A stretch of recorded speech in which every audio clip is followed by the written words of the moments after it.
UK, Ireland അല്ലെങ്കിൽ New Zealand വരുന്ന 70% നേഴ്സസിൻ്റെ final destination എന്ന് പറയുന്നത് ഓസ്ട്രേലിയയാണ്. അപ്പോൾ ഓസ്ട്രേലിയക്ക് ഡയറക്റ്റ് PR കിട്ടി എങ്ങനെ വരാം?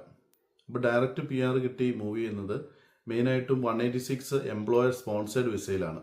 എംപ്ലോയർ സ്പോൺസേഡ് വിസ 186 കിട്ടാനുള്ള റിക്വയർമെൻറ്റ്സ് എന്ന് പറയുന്നത് നമുക്കൊരു എംപ്ലോയറുടെ സ്പോൺസർഷിപ്പ് ഉണ്ടാവണം.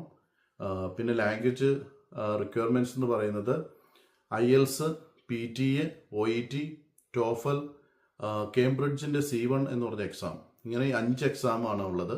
ഇതിലേതെങ്കിലും ഒരു എക്സാം പാസ്. 186 വിസയുടെ ഫീ വരുന്നത് $4,770 ആണ് വരുന്നത്.